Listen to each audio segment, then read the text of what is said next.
Hey Paw'D'inece! Okay, so I am coming at you with a monthly favorites video.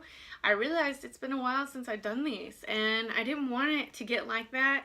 I wanted to be able to check in with you guys, at least once a month so you can see a face instead of just my hands all the time. And kind of wanted to explain briefly why I was kind of MIA on that, in that area.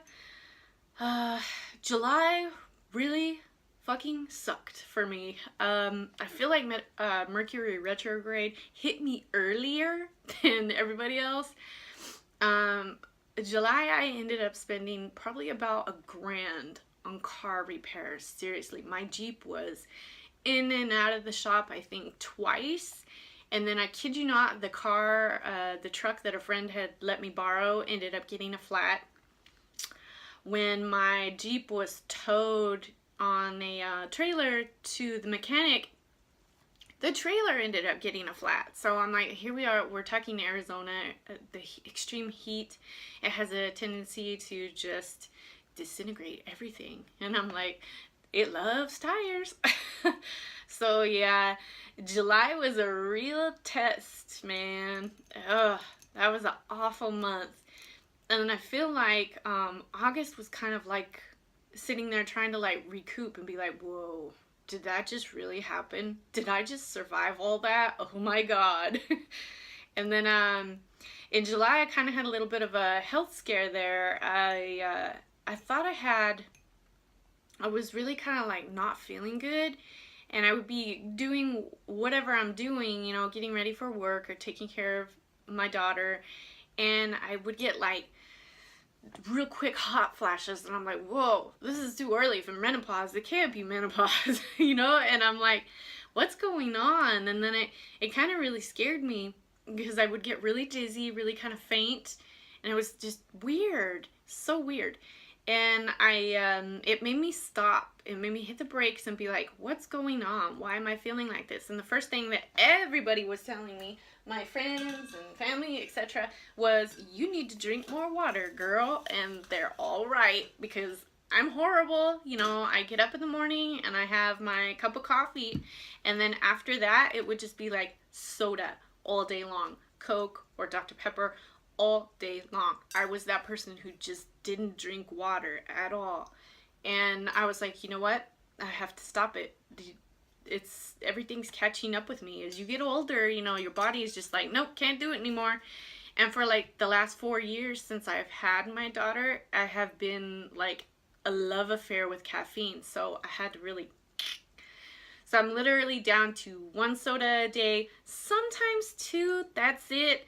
And if that at all, because there are days where I'm like, I don't even touch it. But I figured I'd show these guys. I got these guys at Route 21, and the Route 21 in my town closed down. So these were like half price. They were like $5, and I figured I'd show them because they're super cute. This one is kind of mimicking rose quartz, like a crystal. And then this one is just, like a blue crystal. And I use these when I go to work. I fill them up with water and I take them to work. They keep it nice and cold. And I figured I would show these because, I don't know if you know, but a lot of the Route 21s are, basically they're going bankrupt. So they're closing a lot of stores. So if you have a Route 21 in your neighborhood, you might want to keep an eye on it. Because I know when ours closed down, the stuff in there went down to like dirt cheap the last few days that they were open.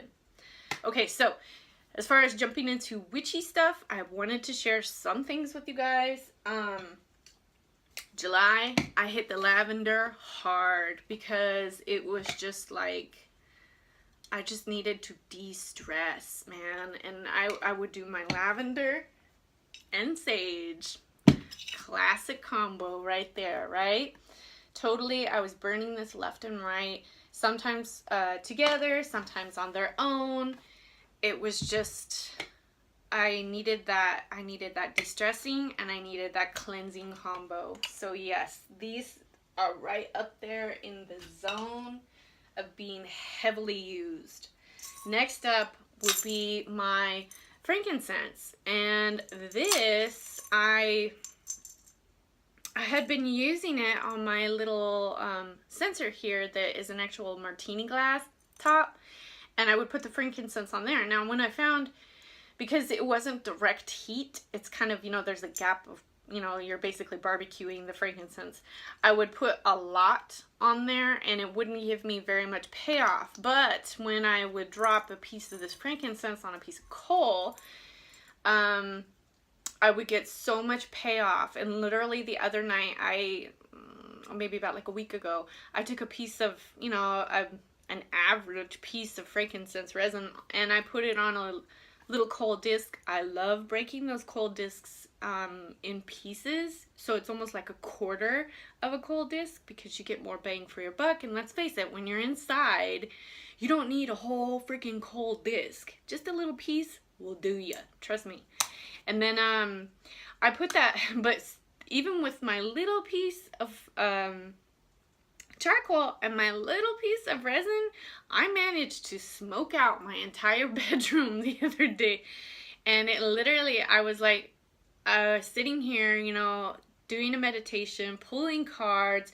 I was consecrating an item, which I will show you in a few. And I happened to look up and like the room was like hazy, and I looked over in my bathroom and I'm like, the light was on so I could really see the haze, and I'm like, wow, I just smoke boxed my entire bedroom with one little tiny piece of resin on a piece of coal frankincense. And let me tell you, even though there was a lot of smoke in here, it smelled so good. So I am like completely in love with frankincense right now. I do have dragon's blood, I have copal, and I have myrrh. My question is to you guys, do you have a resin that you love that I haven't mentioned? Because I'm seriously kind of in love with these guys right now. So yeah, if you do, drop a comment below.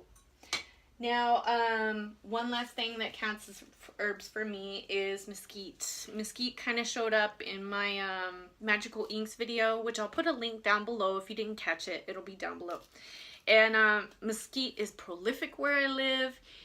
And I had a friend I was talking to a friend, and he said that there was a tree that had gotten knocked over in a storm at the graveyard that is here in town. And he said that it had fallen on some of the tombstones or whatever, or it just kind of fell over and it was blocking the road. And then like they were worried that it might have damaged some graves or whatever, and it was like 1 or 2 different mesquite trees that had fallen.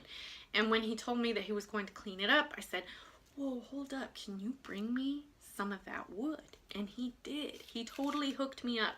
I've got pieces for my bonfire type of, I have a little like fire pit in my backyard, and it's nice to go out there when it's cooling off, which it is finally, and do like a little ceremonial fire type of thing. And mesquite is one of those woods that is really good for a magical fire.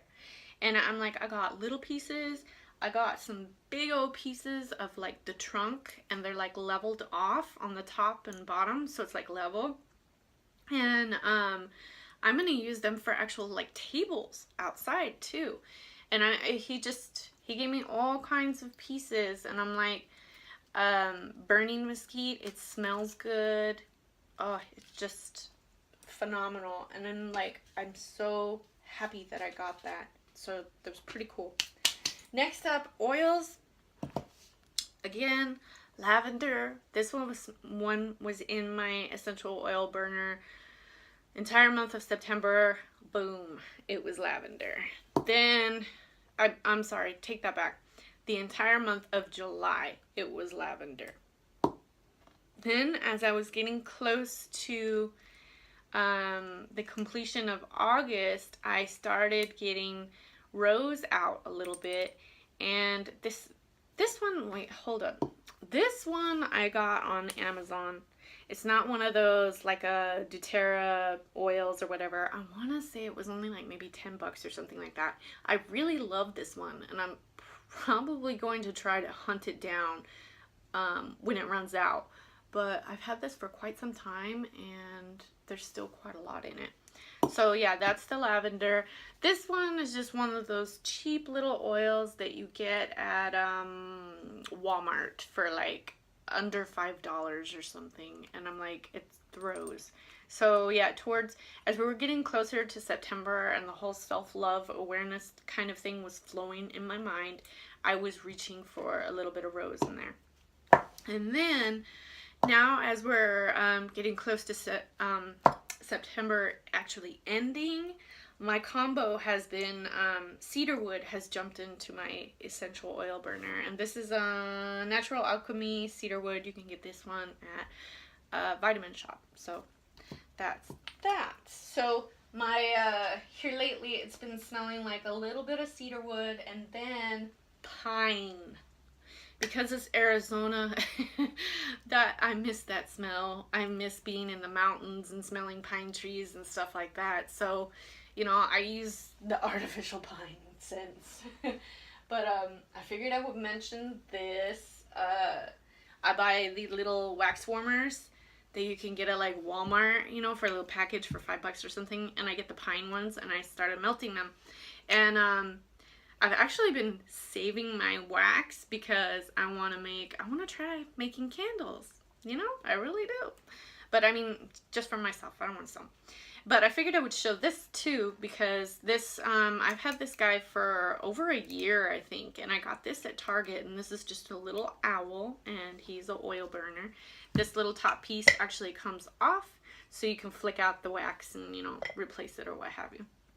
And he is a plug-in, so he has a light bulb in there and he just warms up the wax.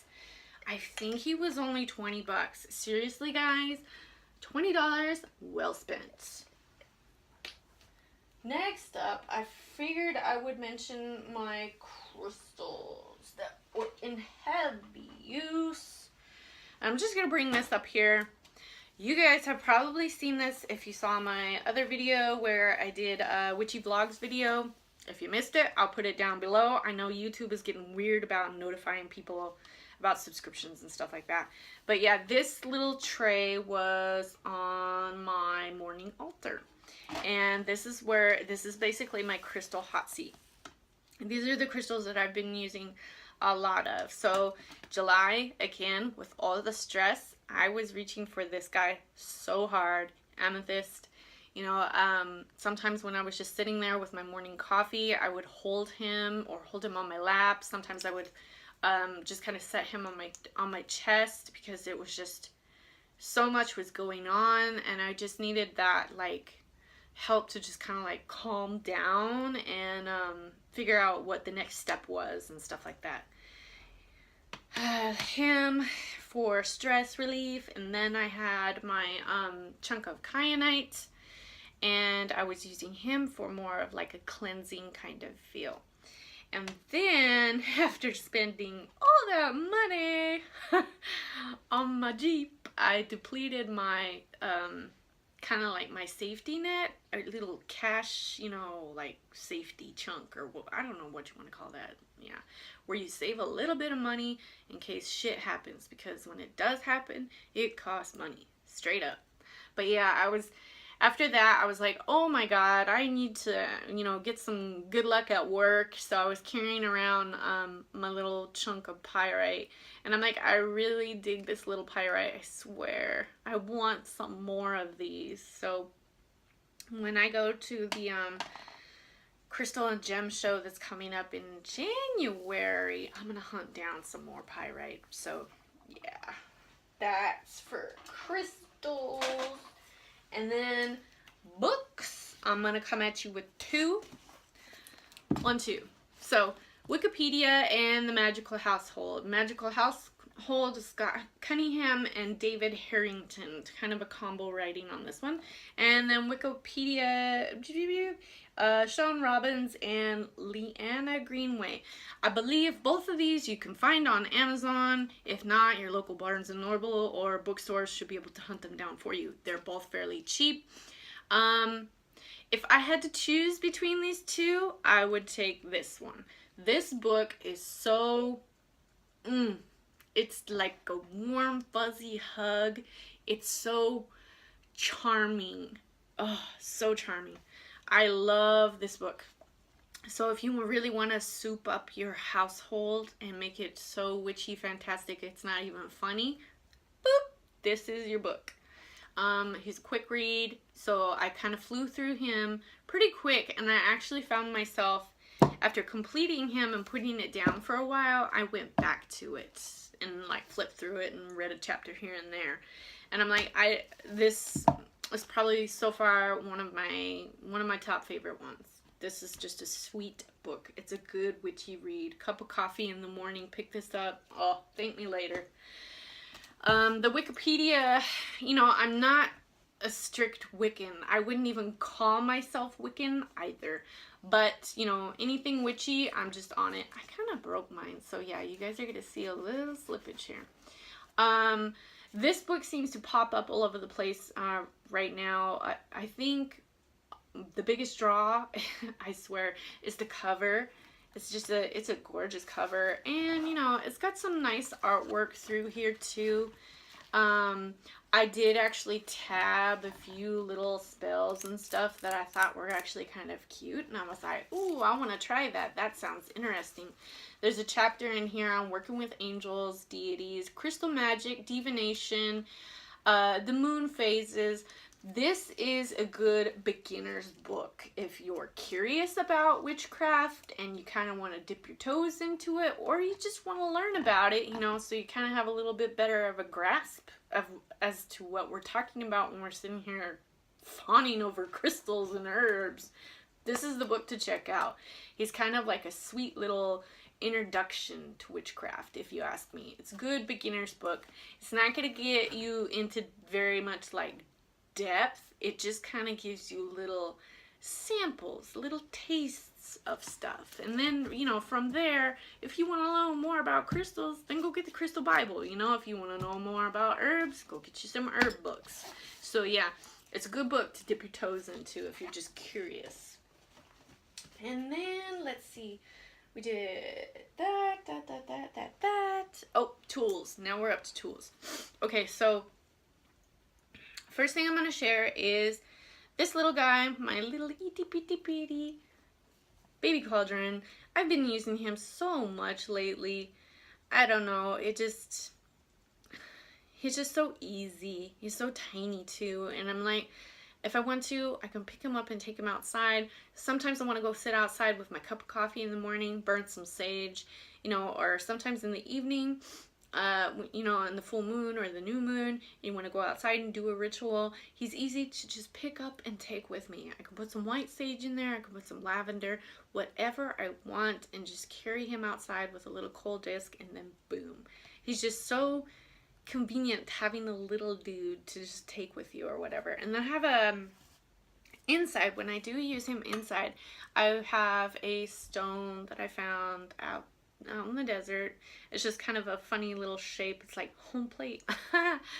But he usually will sit right on the stone because he does get a little hot. Even most of the time, all I use is like a quarter of a charcoal or half a charcoal. That's enough to get this little cast iron dude pretty hot. So yeah, the rock is there to kind of diffuse the heat from like burning a hole through my altar. So, next thing I'll share as far as tools, favorite witchy tools. I did, the other day I went for a walk with my daughter out in the desert. I found this. It's a peacock feather. Isn't that awesome? Look at the color on that. Oh my god. So you're thinking, oh, peacocks in the desert? What?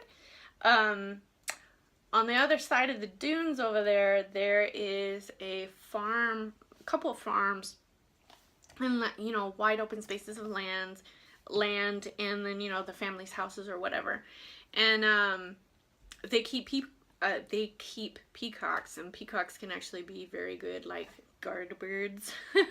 So I hear them, you know, out there sometimes calling and making their little squawky noise or whatever, you know, because it just, you hear them or whatever. But yeah, walking through the desert and seeing nothing but a bunch of dead creosote bushes and sand and stones, and then all of a sudden you see a peacock feather, I'm like, well, that's pretty cool if you ask me.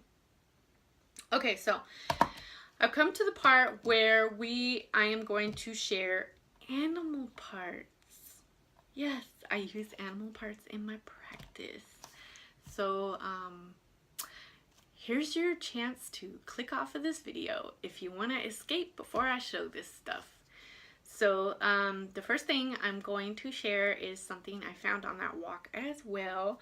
I'm going to try to be so careful picking him up. This is a scorpion. Arizona scorpion. I like to call him El Scorpo. Not quite sure. I'm gonna have to find a little plastic. Oh, you're just gonna be horrible lighting, aren't you? But yeah, I have to find a little thing, a container or something to keep him in. But I can totally, he is probably going to be one of those, you know, fetish type things that I use in my practice. Especially for shadow work. Oh my goodness, because Scorpion gets down in there, gets in those dark places, in the caves, goes in. Yes. So yeah, when I was walking and I saw him, I literally freaked the fuck out. I was like, oh my god, a scorpion! You know, and I thought it was alive at first. And I was with my daughter and my dog, you know, so I was like trying to keep them both back away from him, and he was just sitting there, and I'm like, he was kind of in a trail, and I'm like, oh shit, he got squashed, because there's a lot of ATVs and motorbikes. So yeah, unfortunately that's what happened to him. However, I'm gonna take good care of him now. So yeah, I have him, and then I have a present. This was a gift. You guys probably didn't even know what it was, and it was sitting right there. If you're following me on Instagram, you've probably already seen glimpses of him, but he was a present. September is my birthday month, and Coyote came to me in the form of a skull. And I've been wanting one of these for quite some time. I already have Owl, so now I'm getting Coyote. And he's pretty freaking awesome. I did a consecration type of ritual the other night. Cleansed the bejesus out of him and did a little bit of a ceremony type thing because I felt like it was a very important piece to be adding to my practice, and I wanted it to be very special. I didn't just want to plop it down on the altar and be like, there we go, we're done, that's cool, that looks cool there. No. I wanted to really get in there and get dirty and get it where I wanted it to be. And I did actually share glimpses of that on Instagram. Like I said, if you're not following me, you should be. Link will be down below. That's the best way to keep track of what I'm doing on the daily fly. So that, my friends, is pretty much it for my monthly favorites. We'll call that a quarterly monthly favorite because it's like July, August, and September all combined. Sorry guys. Hopefully I will be more on the trying to get in here once a month, because sometimes I feel like the face and the hands, you kind of forget what I actually look like because you're only seeing my hands all the time. But anyways, thank you for watching, guys. If you have any questions, any comments, or anything like that, you want to know something, just leave a comment down below. Otherwise, I will see you guys in the next video. Thank you for watching. Remember, go outside and find the moon.